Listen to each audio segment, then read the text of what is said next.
حدیث پاک میں ہے جو شخص جمعہ کے دن سورہ کہف پڑھے تو جمعہ سے جمعہ تک اس کے گناہ معاف، اور اگر وہ روزانہ پہلی 10 اور آخری 10 آیتیں پڑھ لے اللہ اس کو دجال سے محفوظ فرمائیں گے۔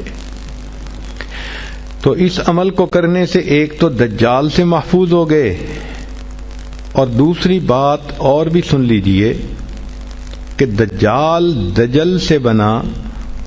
دجل کا مطلب ہوتا ہے فریب دینا، دھوکہ دینا، اور بچیوں عورتوں کو انسان کی شکل میں بھی کئی دفعہ دجال مل جاتے ہیں، وہ ان کی عزتیں لوٹتے ہیں، بہانے بنا بنا کے دھوکے دیتے ہیں، ان کو بیٹرے کرتے ہیں۔ تو اس عمل کے کرنے سے عورت بچی ایسے دجالوں سے بھی محفوظ رہے گی۔